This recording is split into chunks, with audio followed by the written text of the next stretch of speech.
Good evening, good afternoon, good morning, wherever you're joining us from across the world today. We are super excited and honored to have Randima Fernando, one of the co-founders of the Center for Humane Technology and one of the stars in the very, very popular, we'll find out how popular, documentary on Netflix, The Social Dilemma. Welcome to Pandemic Punditry, Randima. I'm so happy to be here. Thank you. So, Yes, talking. Bobby, sorry, we need to do a shout out to Geeta who helped us. Yes, and so shout out to Geeta Yes. Fernando who did uh, get the very elusive Randima Fernando to on our show. He's a very private person. You know, you can't really reach him on Am I social media. really? Yeah. so, so thank you, Geeta, for doing that. That was very nice of you. So we're very pleased to have you with us, Randima. Just talking about sort of I mean, I've watched it, at least 4 or 5 times now. But tell us, tell us, what's the reception being? What's the response being to the documentary so far?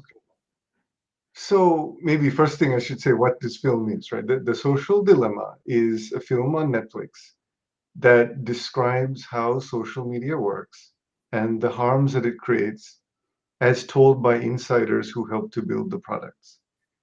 So in a time, especially during the pandemic, it's a time when all of us, especially children, are on platforms more than ever, and it's more important than ever that we understand all of the implications Mhm. that come with it.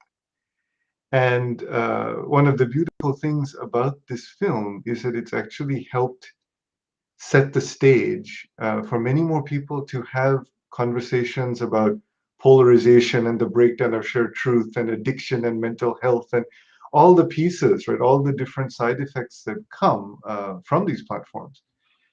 And yeah, we've been really fortunate. The film has actually been viewed even in the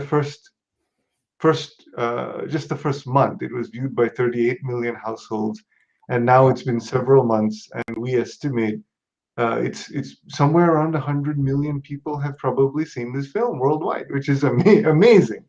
And we Wow. find that to be true because everyone we talk to says has either already seen it, right? If you ask someone, hey, have you heard of this film? Many of them will say they've already seen it, they've already shared it, they've already talked about it. And I love the fact that now people can go to, say you're a parent who's concerned in a parent group, you can bring it up. And there will be other parents in there who will say, oh, yeah, I saw that too. If you're a teen, you can say that too, right? And then your friends will be, some of them will have seen it. And that creates some common ground to talk about it. One of the most important issues that's out there. So very, very exciting. And I'm glad to be part of it in any form. And I also want to give a big shout out to the team at Exposure Labs and the director of the film, Jeff Orlowski, for the amazing, amazing work that they did. Bringing this issue to life the way they did, it's done very, I'd say, very creatively, um, and it's very informative, and it's really opened up the minds of many people and explained a lot of, sometimes you feel something, right? You know something's going on and you feel something every day and you can't quite put it all into words. And I think what they did was successfully put that into words and brought the feelings to life in a way that so many people can understand and resonate with. Yeah, I mean, showing how AI and algorithms work is no easy task, right? I mean, and you did No. it superbly. Like, I mean, you got that right. Even if you're not technical, that was pretty apparent in how that was done. So I think it was, yes, you're right. It was absolutely a brilliant documentary. So has this sort of opened up? The what came first? I mean, was it the Center for Human Technology? Obviously came first, but what was the genesis of this documentary? I mean, who came up with the idea? Was it Exposure, or was it you guys? How did this come about? Because the impact's been tremendous. So I would like to understand some of the background story on that, if you may. Sure, sure. Yeah, actually, actually, the film came first. It was a long production process, nearly Oh three wow! years, nearly 3 years. Yeah, and it's a bit scary when something like that is a big project like that is being done about an issue that's moving so fast in the world, right? It's a little bit scary, easy to get out of date. But I think what in the end made this film so resonant, that the fundamental truths behind it are somewhat universal. Like they have somewhat a timeless appeal to them. But yeah, so what happened was, so Tristan Harris, who's kind of the primary voice, throughout the movie, he's one of the most featured voices, I would say. Um, he knew Jeff Orlowski from Stanford, and so they were old friends. And a number of people had actually wanted to make some kind of movie featuring Tristan after he had been on 60 Minutes. That was in 2017. And so that right after that is when I had actually pinged him and said, "Hey, what are you up to?" And he said, "I was just on 60 Minutes. Things are crazy. I could use some help organizing." And so then I started to volunteer. And that's how I got involved, actually. But so that's kind of how the story began. And then Jeff started looking around for like, who are the voices who could speak about this from the inside? It was very tricky to find those voices because a lot of people, it's not often that you can find someone who's ready to speak in that way, right? It's a very vulnerable thing to do. It's a bit scary in terms of like legally, right? It's a scary thing to do. So uh, they did that, and then Jeff came up with this idea of having a fictional storyline, right? Brilliant. That brings all of these problems to life in a way that would be hard to do any other way. I thought that was really, really smart. And it worked out very, very well because it's helping people to resonate with the problem, kind of brings it to life in a very natural way, or they could imagine it in a family or in real life. Brilliant. Karthika? It's an interesting point you make, Randima, about that how the documentaries really open us up to have those difficult conversations, because now we have something to kind of fall back on or have as a conversation starter, right? So in that same vein, can social media companies kind of fix themselves, or has it kind of grown beyond the inventor, so to speak? Well, that's a tough one. I think it's not likely that they would fix themselves. I think that's kind of the short answer. But I think ultimately, when you think about how you fix this problem, you, I think the one way to understand it is to follow the money, right? This is always a good principle to follow in life. You follow the money and you can sort of see, because the money indicates where the incentives are. And I think it's quite difficult when you're a company with a huge market cap and big business and in some cases great revenue, um, to go and attack or change or revise the business model that got you there is always a difficult thing to ask someone to do. The this particular business model, right? The idea of selling micro-targeted advertising, uh, it sort of has a lot of promise because you can sort of, it's dependent on attention, fundamental resource. And you could think of being able to, the promise of being able to split attention infinitely means you have sort of an infinite market cap. Now, obviously, that's not true, but people do this all the time, right? If you're doing multiple things all at the same time, in terms of advertising, that can work out, even though as the human on the receiving end, you're not actually splitting your attention across everything effectively. But in terms of market cap and the number of ads you can sell, there's a lot of upside. In contrast, if you think about something like a subscription model, there's a fixed dollar amount, right? You say, look, every month you're going to pay this amount of money and it's this many users, and it's kind of fixed, right? So the market cap for that would be much, much smaller because the future potential earnings is smaller. Mm-hmm. So this is why I think it's quite difficult for the companies to fix themselves.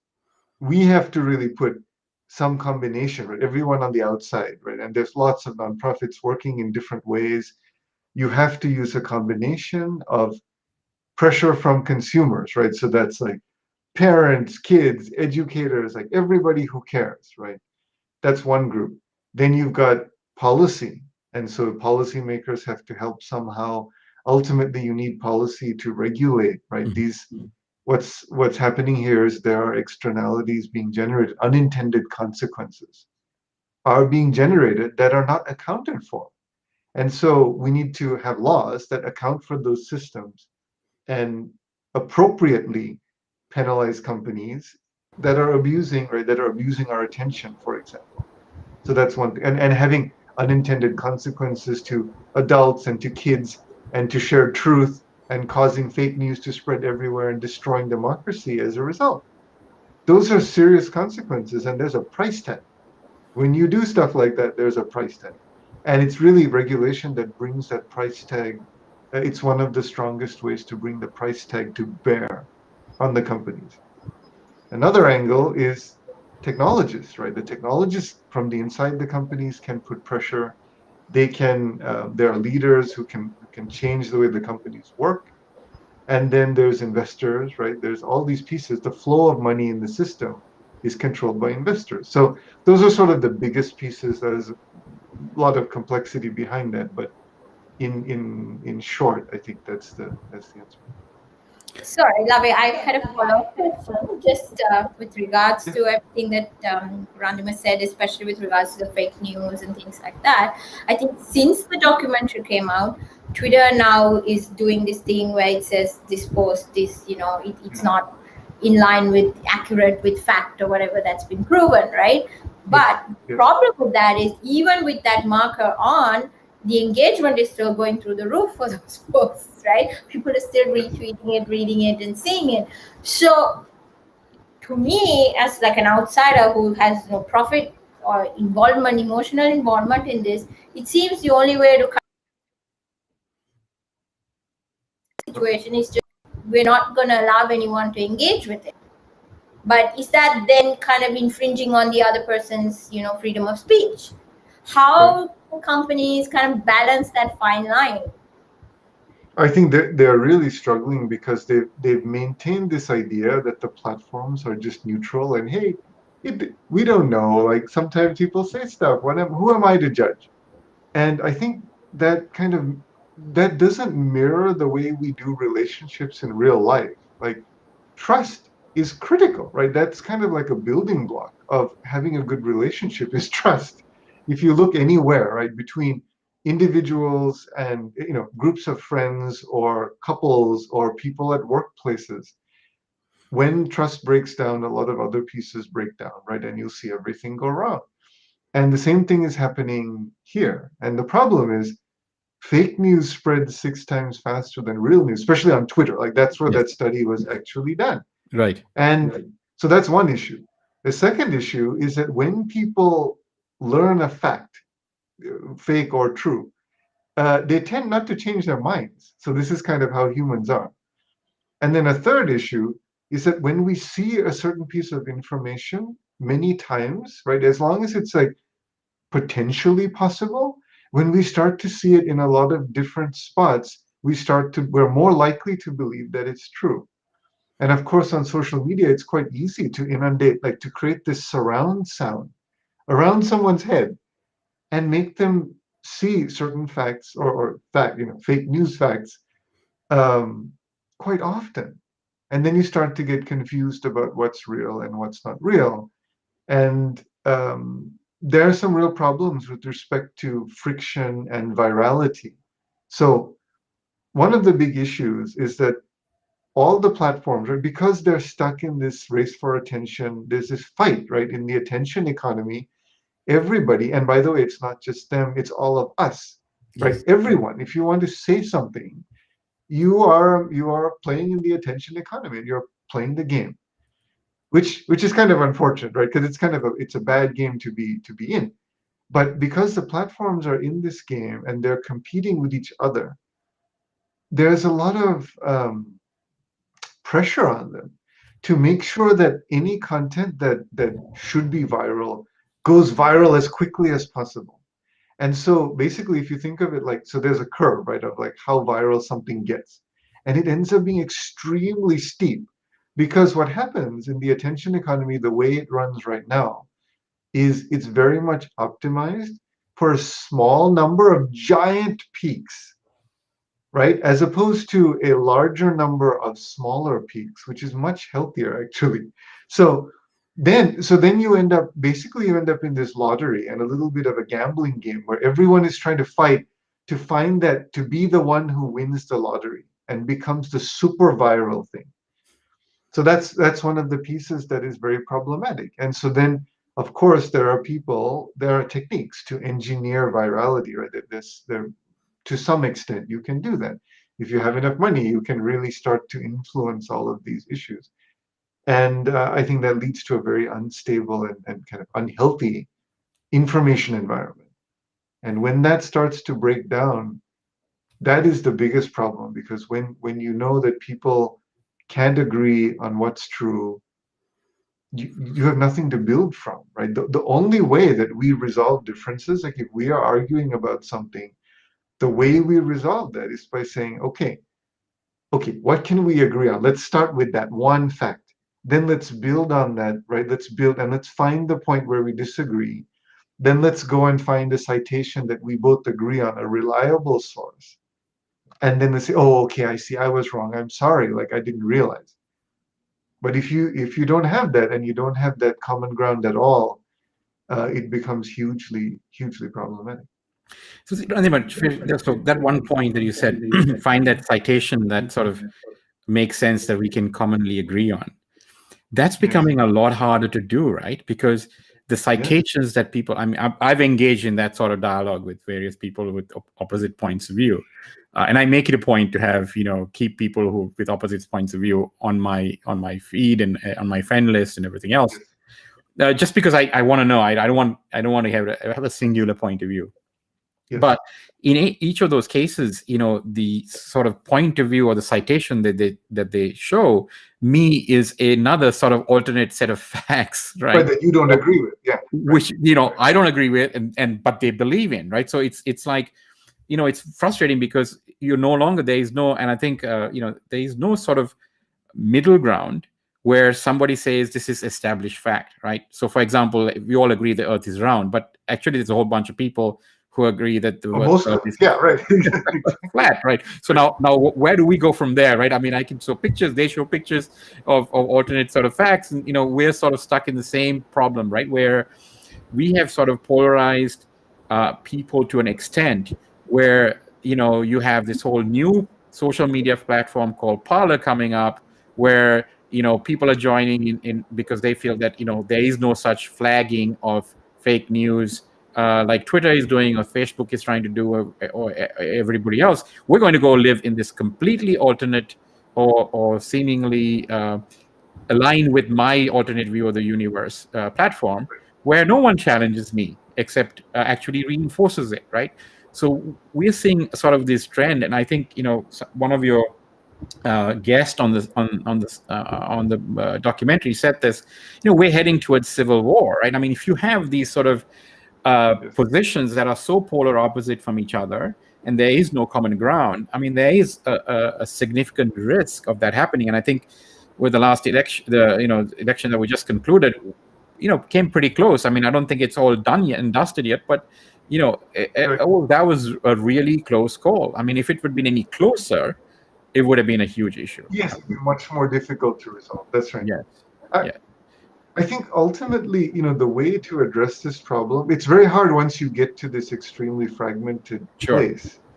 But there are a few things that could be done with the system as a whole to build a much better, what we call sense making, right? Just like how we make sense of the world, to do that in a much more effective way. So for example, one of the big problems we have right now is that there are no consequences for being wrong and just saying some random thing, right? Like there's no reputation score, there's no skin in the game.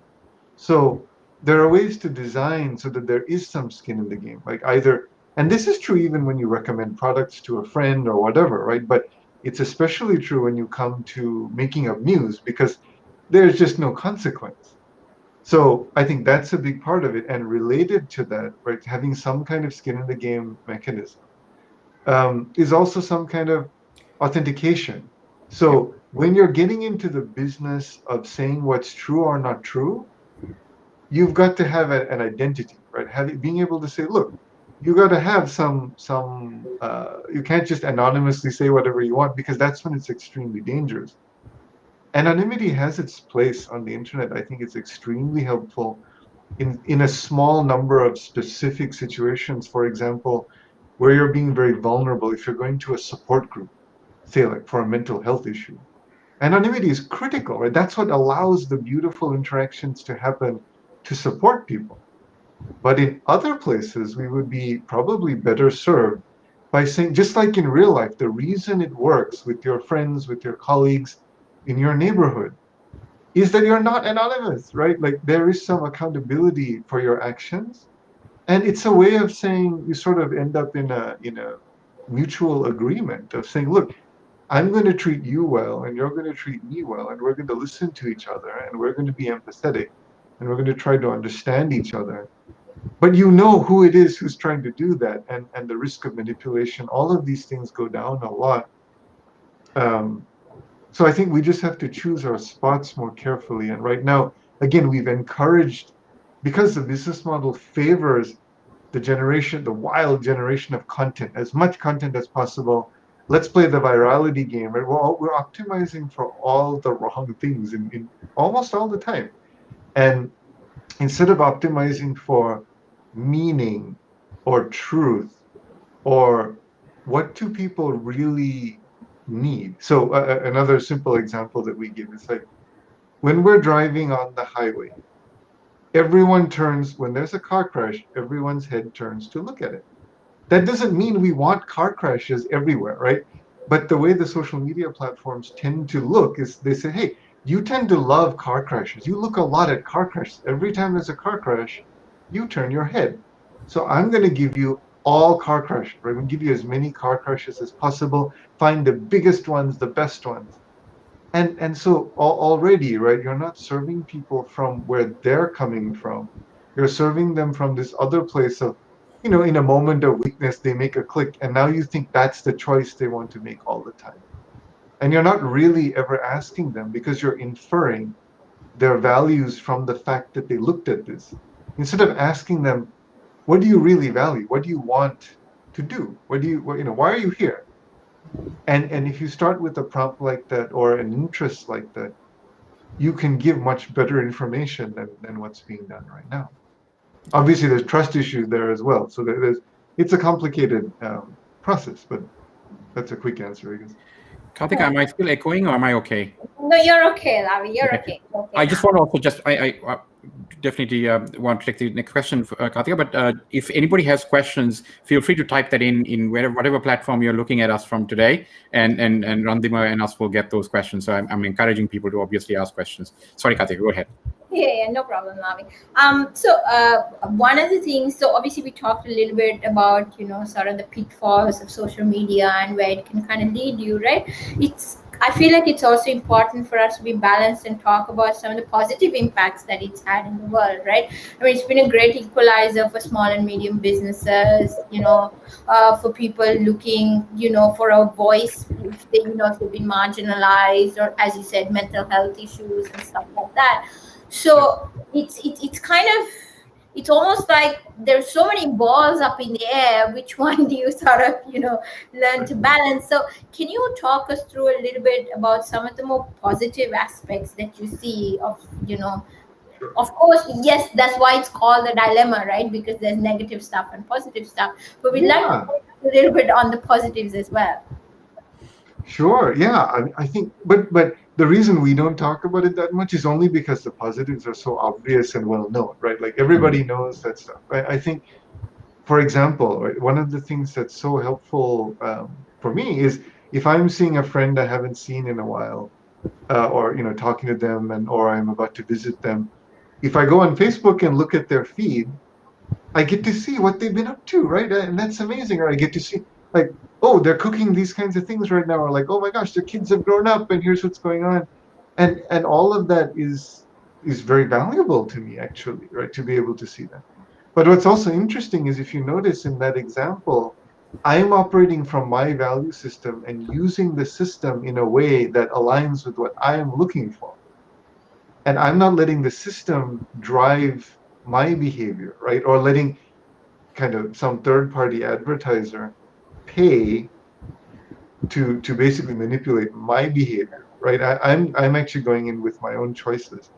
And that is a much more effective way to use these products. But people don't often do that, right? Another example would be on any of these platforms, if you make a small group of trusted people, right? Well, let's say something first of all. Like, if you want to have a good dinner with some friends, my experience is that's always going to be somewhere between 6 and 8 people, right? Well, between 4 and 8 people is going to be a great experience. Right. Beyond that, you can't all hear, and it's like too much noise, or like the table, you can't even sit them all, right? The table doesn't quite work, and you can't hear each other. Some people over there, some people over here.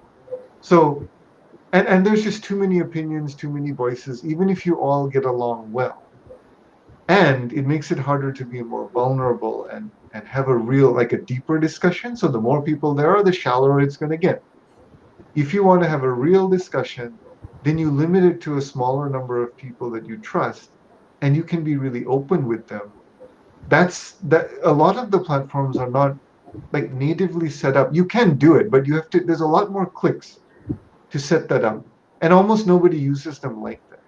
But there would be so much more safety if you did that, right? So say, for example, right, just an idea, but if you could set up a group like that of 6 to 8 people and kind of mark that as a vulnerable conversation, right? You want to be vulnerable. So it's a conversation that cannot be shared. So there's no share options, right? They wouldn't be able to share it with anyone.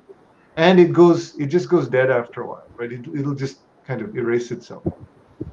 That would create a much safer environment, right? And then it could give you options to say, hey, let's schedule a time to talk about this because obviously this is really important to you. And we've got, right, you've got these people, they care about you, and you've talked about it with them. This kind of thing would be really powerful, right? So there are lots of examples where you can use what's there effectively. But I think to answer the question, which way is it tilted? Our conjecture, and I think we are correct, is that because of the business model, the floor is inherently tilted down, where everything slides in one direction towards more outrageous, more sensational, more divided, more fragmented reality. Because it's driven by this fundamental business model and this idea that infinite content generation is the best way to go. So when you combine those things together, right, because you're playing in the attention economy, you have to go back to like, what game are we playing? We're playing the game of the attention economy. How do you win in the attention economy? You have to be outrageous. You have to be, right? And everyone does this now. You get into this situation where you say, this is the most amazing cat video I've ever seen. Because everyone's already seen a cat video, right? So if you want them to see this one, you have to sort of embellish and exaggerate what you're saying. And so doing that consistently, everyone ends up having to do that because they're all competing against each other in one way or another. Everyone is competing to have the most beautiful pictures, the most beautiful stories, the most, the best quotes. And that has some real consequences. So when those are well intended, that doesn't have as negative consequences. But when you combine that with the fact that our brains are wired to react so much more to outrage, to anger, to anxiety, then you start to see which way things tilt, right? So then you combine this sort of infinite content generation capability and also with the idea of advertising, right? So say political advertising where it's not even fact checked on Facebook, right? So then you get this situation where you can micro target, you can create small groups of people and tell each group a different story about what you're going to do, right? So as president, I'm going to do X. You can say contradictory things to the different groups because no one actually sees you say it to everybody. And I think the idea of being able to do that is incredibly dangerous, right? Because then candidates are able to basically A/B test and create these very specific messages for specific groups, but they can contradict each other. And it's like, it just feels incredibly inauthentic to create a system that actually allows that by design, not because someone's being malicious or stealing or breaking into it, but actually using it exactly as intended. I mean, that's That why is it's a huge. that's why it's a politician's dream, right? Because essentially they can say Right. anything to anyone and not be accountable, right? So that I can see the power of that and the danger of that. So this is the whole sort of challenge between dystopia and utopia, right? So I mean, utopia is known. We all know the wonderful things that it does, but the dystopia is what your organization is trying very valiantly to sort of surface and through this documentary, especially to bring our attention to it. Karthik, I think we have a question. We have a question from Amita. Thanks for joining us today, Amita. So Amita's question is, what about the role of culture and IQ levels of the target audience? So I think, in other words, I think I also had a similar question. Is like, I mean, is the fault really with the audience and not so much the company, right? Because there are inherent biases and lack of information. You're not well informed. You don't read up. You haven't really sort of looked at the world with any kind of criticality. So are you a willing dupe for stuff like that? I guess is probably another sort of take on that question. Well, this is the challenge, right? I think when you end up in a situation where you, as a platform, right, you've taken over this infrastructure and you have incredible amounts of power about how people interact with each other, there is a huge responsibility there. And yes, people have different levels of education or beliefs. Or, for example, there are inherent challenges, right? So, for example, there's discrimination. It's in the water, right? That there's gender discrimination, there's race discrimination. And if you just leave those things to be the way they are, and I think in many ways, the platforms, the way they're set up now, they tend to guide us towards our worst instead of towards our best, right? Because slowly, little by little, right, they end up training us. So another example is likes, comments, and shares, right? You take this whole currency of, okay, if you're growing up and you sort of are in these environments, right? Kids are really smart and adults are smart too. And they look around and say, "Oh, I get it. This is how this works, right? There's a game. It's based on it has a numerical currency. I know when I'm winning when that currency goes up." And then you kind of observe and you watch what's going on and you say, "Ah, I see what I need to do to win. I see who's winning and I see what those people are doing, and I need to do that too." So inevitably that ends up shaping culture, right? So this idea that platforms are neutral and hey, who's to say, right? We're just a neutral thing. Things just happen. I don't know. Actually, there are multiple reasons why platforms are not neutral, right? First of all, anything we build reflects our value system, right? It's expressed because, especially when you're creating a platform, this kind of thing that actually controls its infrastructure, right? That many people live on and operate in. Um, that's a huge factor, right? Our value system is exposed in there, in the choices we make. The second thing is whatever we build gets dropped into an environment that has its own value system and biases and conditions, right? So the same thing that you get, so for example, if you invent a gun and you give it to a peaceful society or you give it to a violent society, you're going to get different results, right? They're going to do different things with it. Or even a hammer, like forget the gun, but just say a hammer. One group, right, will start hammering each other, and the other group will probably go build something. It's different. And the last thing is our whole existence is highly conditioned, right? From the moment we're born, right? Including the genes that come before birth, right? It's sort of like the sperm and the egg meet, and there's conditioning from that moment. Everything, every relationship, every interaction that we have in our life with everyone, parents, teachers, friends, spouses, right? The whole thing, kids, um, we're being shaped all the time. So every tool that we use, this is why even this thing of like a hammer is not a neutral tool, right? For all these reasons. And this is the third one, is if you hammer, for example, if you just hammer nails, right, all day long, your forearm is going to get stronger, right? So it changes you when you use it. Everything changes you when you interact with it. This conversation, you're changing me and I'm changing you, and this is what's going on, right? This is so the idea that there's neutrality in these products and that they don't shape the culture and that they don't have responsibility for the effects that they're having on culture is just a complete myth. And it's very common that companies hide behind it. So, I mean, you had a great sort of quote on the documentary, right? You talked about the human brain, and I know you're a strong proponent of mindfulness as well. You talked about the human brain being a million-year-old device, right? And then you talked about the technology, right? I mean, the immense power that it has. If you can, maybe sort of restate that, but also, is all lost? I mean, essentially, are the age of the machines here, and are we so sort of Real people. yeah? I mean that's the scary part, right? I mean, the existential threat that this has on human life. I mean, it's pretty clear that we are now behind this whole the eight ball, is as to say, right? I mean, this is not something we can take lightly.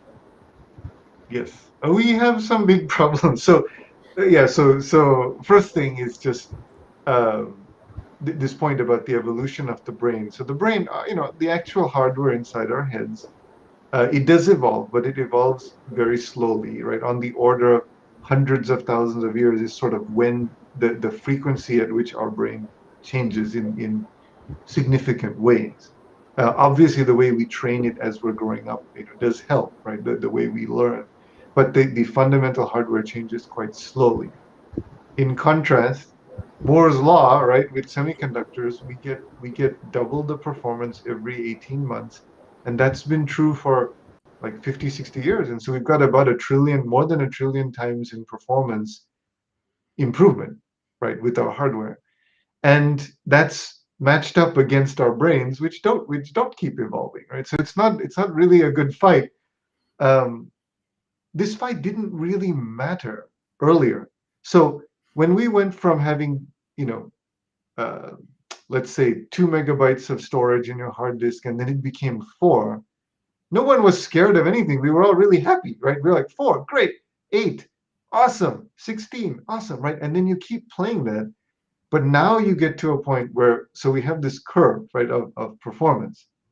And there's a line, right, there's one line, which is human capability, right, which is where most of the conversations center around. It's saying, when are machines going to put us out of business and it's going to take over and all of our jobs will be gone and creativity is gone, right? That's one issue. There's an earlier point where this curve, right, of exponentially growing technology crosses.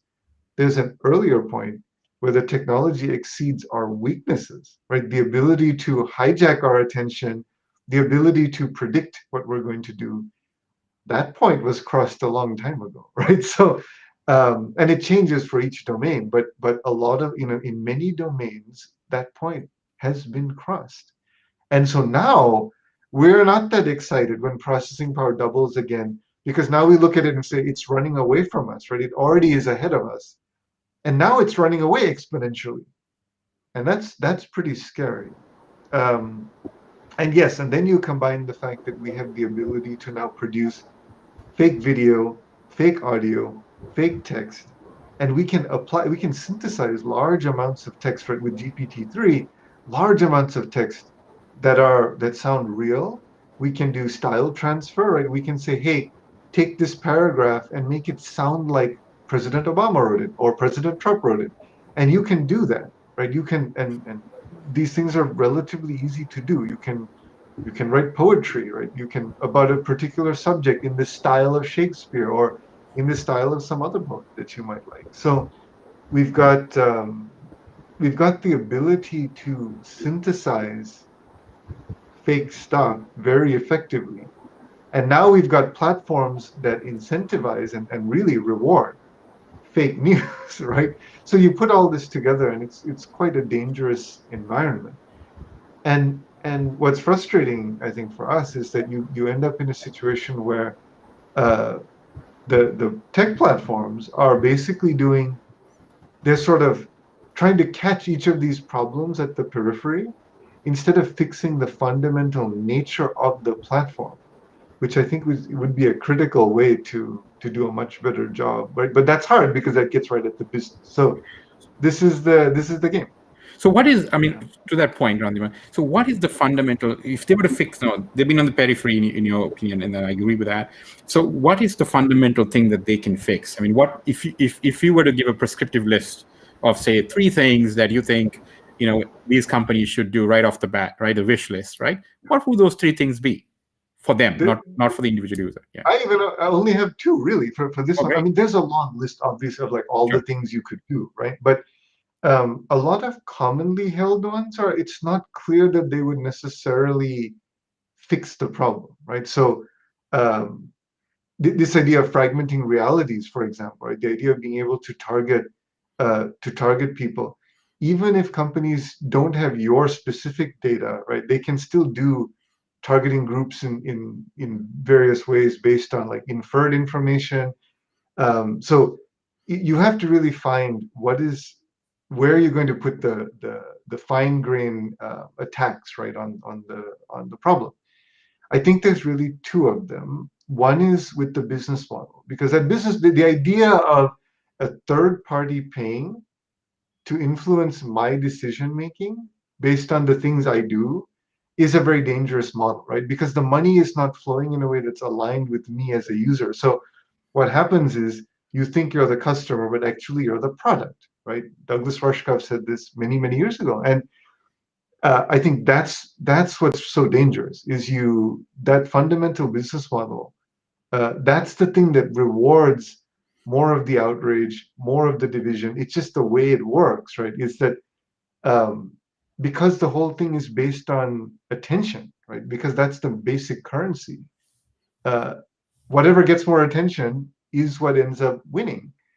And unfortunately, the things that get more attention are most of the time not the best things for humans, individually or as a whole. So that's one thing. So the one thing would be that they sort of don't emphasize or give credence to that. I mean, change that fundamental trigger. Yeah, change the business model. So either go to some kind of subscription or some other creative thing. Like I don't know. I mean, there are various options that people talk about, but I'm not saying it's an easy problem, but this particular business model in its current incarnation, I mean, advertising has always been around, but what's different now is the reach, the pervasiveness of the devices, the AI that's fueling the analysis, right, to figure out what might attract you the most, the amount of time that everyone is actually on these devices, and the level of micro-targeting. So for example, I just as a public service for people to know that it's not just information that you share directly, right? Everyone thinks about, okay, they know my gender, they know my age, they know the books that I like or whatever, right? Whatever I've decided to share. But actually, the platforms also build an inferred profile about you. So for example, you can target people based on their perceived wealth level or their perceived left-leaning or right-leaning, even if they've never specified that. Because the platforms can predict that, right? Based on, if you keep liking right-leaning posts or left-leaning posts, it's kind of obvious at which way you tend to be, right? So that's kind of dangerous, right? Being able to infer things that you haven't even shared directly. And then the other piece, right? So there's the business model side. And then the other piece is friction and virality, and addressing that. You've got to have more friction, right? And there's ways to do that. So Twitter added an experiment recently that said, if you're retweeting, like, are you sure? Have you read the thing? If you haven't even clicked into it, right? So simple things like that can do a lot. And I think they deserve a lot of credit for exploring something like that and keeping that up, right? Things like warnings on fake news are a lot less effective, because in some ways a bigger factor is how many times people have seen that piece of news versus having the label on it. The label does have some effect, but it's not that big. And the people who already want to believe it, I mean, it has very little effect in that group. And the last reason that's so dangerous, when you just allow people to say whatever, is that if you are important enough, you can drive the whole media cycle based on what you said. Even if it comes with a label, it doesn't matter, because the media has to report on you and say, hey, so and so important person said blah. It's disputed, but like at that point, the damage is already done, because the people who want to carry that have already kicked it off. And if you are someone like that with that level of power and influence, you can control the media cycles just by what you post, Right. just by the choices you make. And that to me doesn't feel very democratic. That just doesn't feel like a healthy way for society in general to function. So I think there's some really fundamental problems with the way the platforms are engineered and what they are optimizing for. I So I have should a question. mention, so I was thought of, is there a finish. question, Kali? Sorry. Sorry, Lavi, I had a question come Sure. through from Aisha, and I'll kind of ask it in a twofold type thing, right? Sure. So the question she's addressing is the difference between algorithms influencing our decisions versus back in the day when TV was, influencing our decisions before technology, right? Yes. And the kind of third part to that I'll add on a little bit is there is a whole slew of people who are sort of are protesting against the cognitive biases that AI has because of the biases of the person who built the AI, right? Yes. So if you can set some light around that, Randima, I think that would be really helpful. So what's the question specifically? I know all those points are. The specific question was, how are algorithms now influencing decisions, and how is that kind of different from how TV was influencing decisions? So it actually is some of the stuff that I mentioned earlier, right? With social media, it's more pervasive. There's much more processing power analyzing us. Like TV shows the same thing to everyone, right? So I mean, now they're slowly starting to segment that stuff, but it really is very little. On social media, everything is precisely targeted. And the flow of money, right? This is the other piece that's really dangerous, is the flow of money is coming from the advertiser. And again, if the advertiser is trying to do something helpful for you, like get you to take a mindfulness class, that's very different from a policy person, like a politician, using advertising to actually influence your behavior. Or the worst thing is foreign actors or even domestic actors trying to get us to be against each other, right? By putting ads to different people who may be already at odds, driving them further apart and causing things like violence, like actual civil unrest, right, or violence. So those are kind of the big difference, right? And also this micro targeting that I explained, right? These are all different, very very different from with TVs. One thing I wanted to touch on. Yeah, I please. just want to touch on one really important thing, which is sort of, I think the definition of humane technology is kind of worth talking about just a little bit, because it's really something that's, when you think about what we want to get to, right, you have to have some vision for what that would be. And so we have a definition that I just wanted to share quickly, which is, so humane technology, first and foremost, should be aimed at reducing suffering, right? So it's sort of like, you've got to take people away from greed and aversion, right? You don't want people all constantly blown around by these winds of like wanting more stuff and not being happy with what they have. And basically a lot of products today, a lot of marketing and a lot of products are basically playing this game all the time and pushing us around between greed and hatred, or greed and aversion, and making money in the process. So that's an important piece. We have to understand that humane technology recognizes it is never neutral, right? So we talked about that earlier. It has to be sensitive to human nature, right? And our vulnerabilities and our cognitive biases.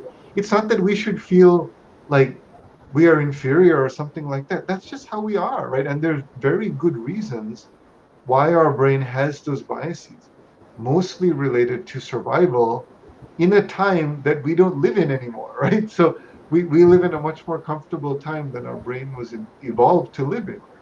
And so it's easy to take advantage of those things. And we have to be responsible. Humane technology has to be responsible about how it interacts with those sensitivities, right? Like we are drawn to like a blinking thing or a bright red thing.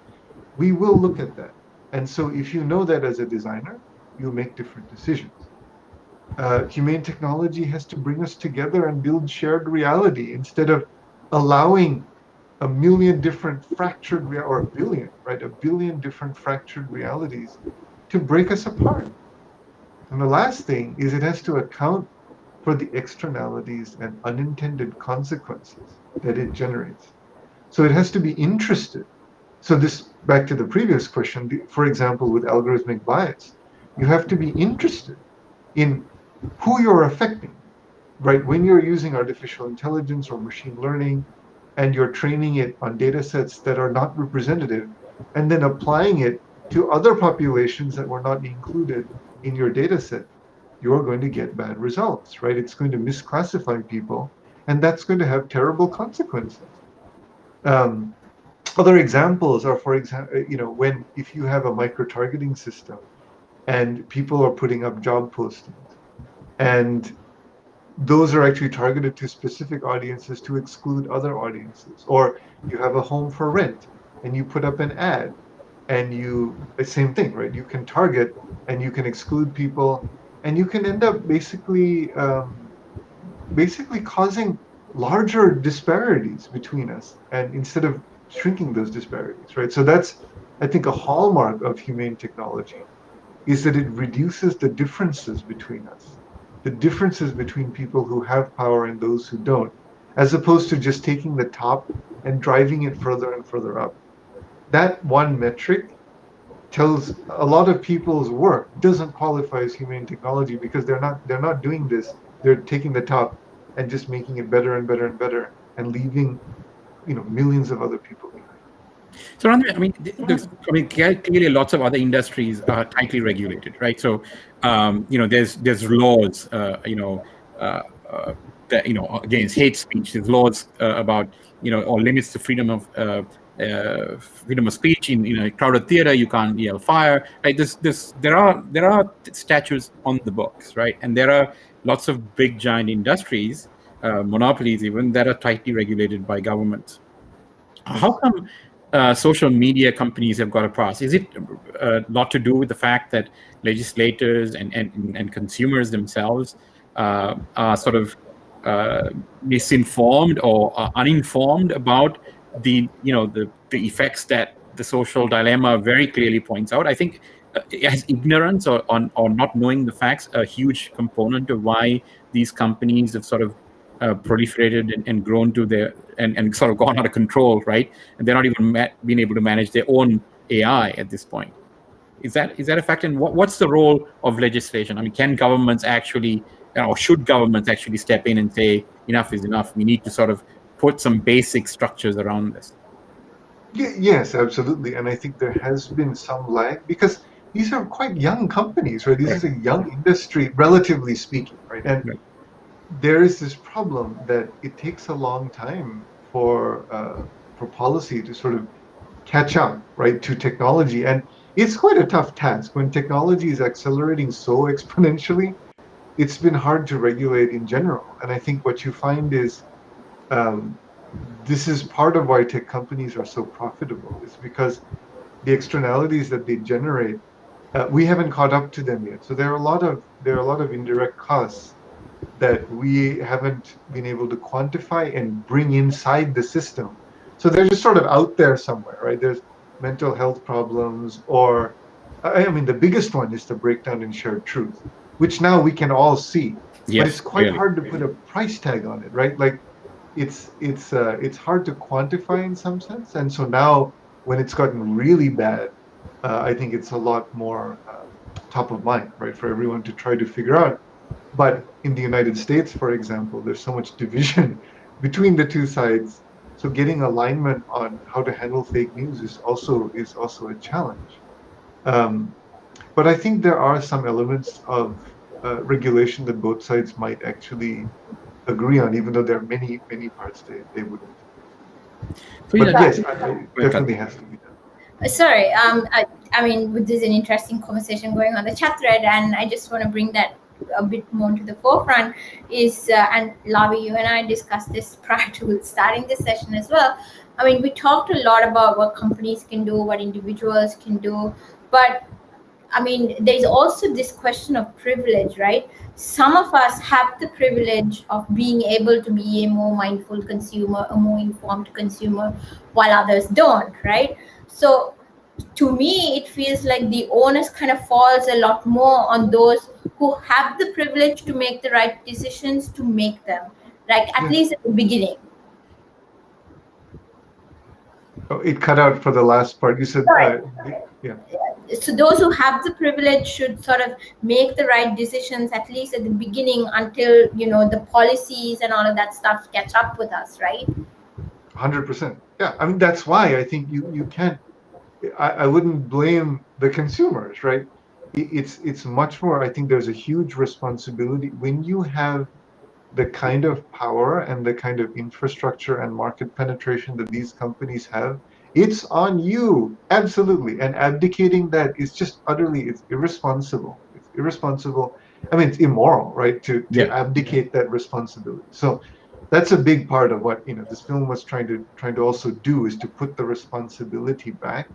There are lots of people inside these companies who want to do good, but it's hard, right? It's always to do good and make that good really come out at scale when the incentive structure is not lined up, right? When your own job and your own salary and your own house and your kids' education is lined up with this business model, right? Because the salaries are stupendous, because this is what they've had to do in order to get people, right?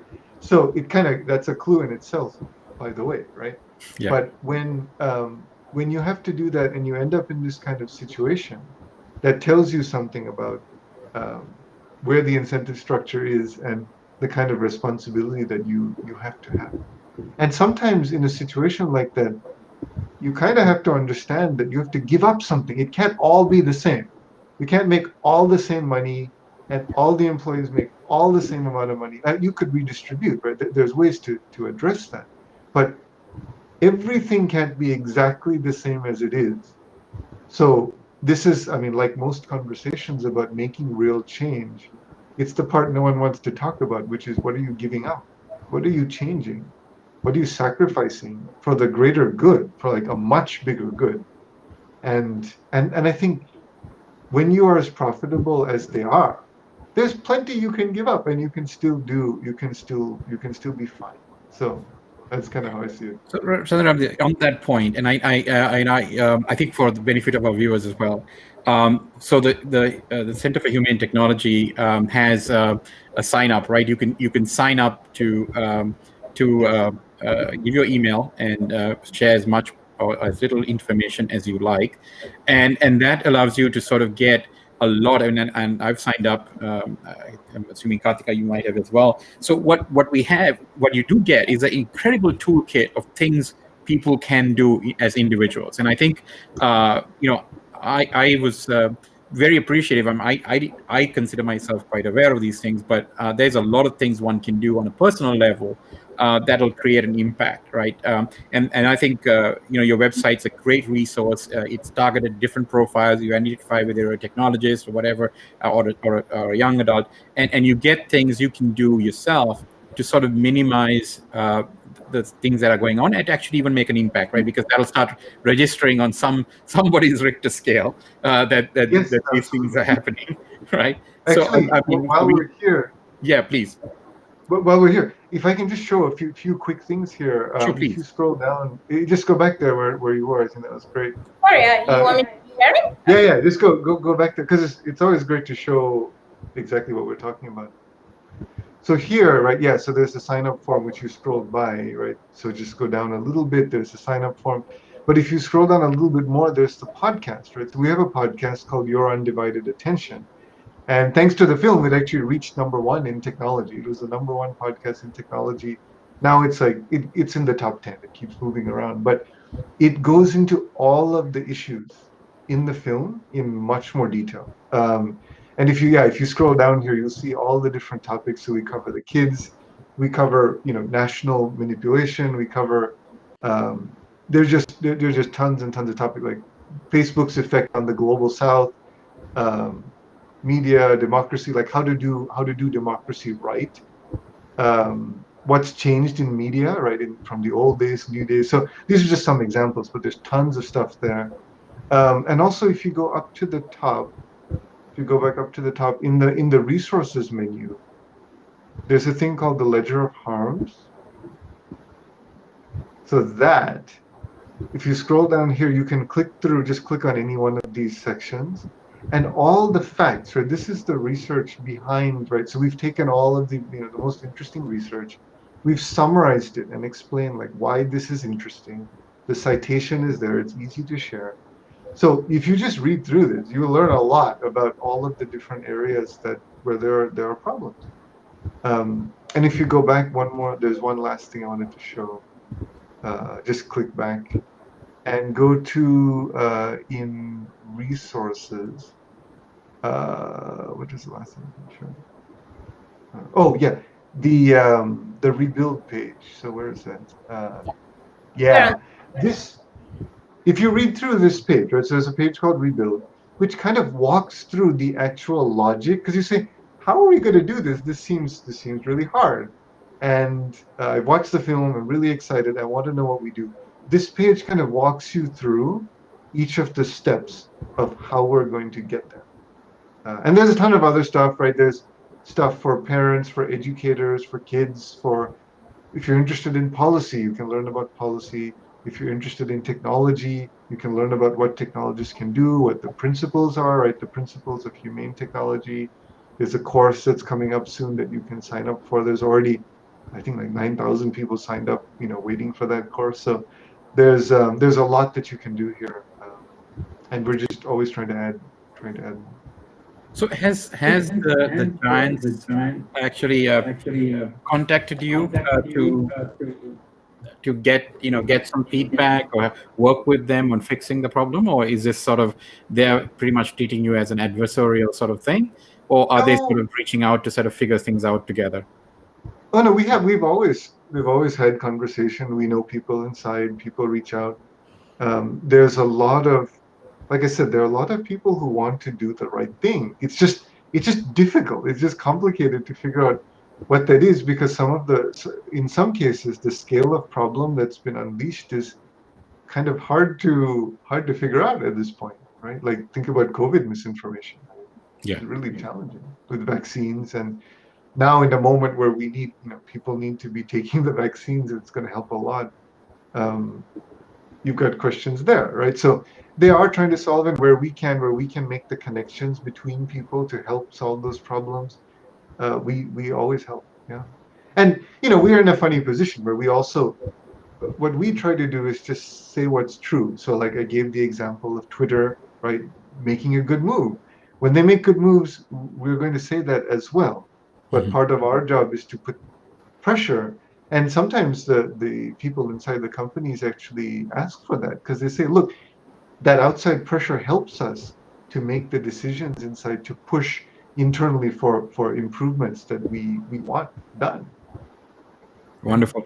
So Randima, thank you so much for taking the time. It's been a fascinating. I mean, well, I'm reevaluating my my use of social media, my use of digital devices. My wife is very thankful. I'm sure she's constantly telling me I'm on it too much, and I do confess. I mean, it does. I mean, the whole manipulation of sort of these addiction and feeding into your own sort of inadequacies and insecurities to sort of manipulate that, and actually, getting into almost the aspects of mind control. I mean, making people love, making people hate. These are highly manipulative, things. Using the example of the, Center for Persuasive Technology and all that. I mean, that you think of all of that and go, my God, this is insidious, right? This is a huge threat. I mean, it's not willful, right? It's important. It's not willful, right? It's an after effect. It's not a willful. Yeah, they're not trying to do that. But when you set up the platform to tilt this way, and then you say, hey, like that's just how it is, then you start to take a lot more responsibility for it. So all we want is like a full claiming of that responsibility, right? Because when you leave that alone, even if you're not trying, these things are happening at scale, and just having more moderators is not the answer to that, because it's a systemic problem. Right. It's not just about saying, hey, don't worry, we like double the number of moderators. We'll catch more of those boulders as they're rolling down this crazy incline hill, right? You're saying flatten the hill, essentially, right? Yeah. Incline it anymore. No, I'm saying flatten the hill and then tilt it the other way towards good, right? Like, so that people actually, if you leave the system alone, people tend to do kinder things to each other. They tend to understand each other better. They tend to be more thoughtful. They tend to log off more often because they don't need to be there all the time, right? Their attention is preserved. Right. So you could imagine this much better when you just do the kind of the thought exercise of saying, hey, instead of tilting it this way, what if it was this way? What would that even look like? And it would be quite different. And you would see the structures of the UI elements and the way information is presented to you would be quite different. Well, thank you, Randima, again. It's it's a great way to sort of start your weekend by sort of looking at this and thinking, okay, what can I do this weekend to sort of reduce your usage of digital devices, and especially social media, to sort of give yourself and your family a break. And I think it's a great sort of a thing. And you have lots of resources online on your website to sort of guide people on what they can do, even in a limited basis. Yeah, take control. But there's a take control page that is full of ideas and resources. So if people are wondering, that was a great documentary, what do I need to do next? Okay, they've got a really long laundry list of resources and things you can get involved in to do that. So we highly encourage both Karthik and I, from Pandemic Pundit's perspective, to do that. We're all about creating a more mindful consumer, whether that's the food that you put in your mouth or whether that's the electronic content that you consume. So, mindfulness is a key part of sort of the human evolution. And yes, the mind can eventually sort of beat these machines at it if you are mindful. So thank you very much, Randima, again. And for all our active guests, Karthik, I just want to do a final thank you to Geetal as well for putting us in touch. Thank you, Geetal. Yeah, thank you, Geetal. And thank you for all of the questions people have been asking. I know we've got probably a rather large audience. It won't show on these numbers up here. Randima, we'll let you know how big the audience was on. Thanks everybody for tuning in. Really appreciate it. And I'm sorry, we could only do so many questions, but no, thanks. Appreciate that. Have a great weekend, and thank you, everybody. Take care. Thank you. Thanks, Randima.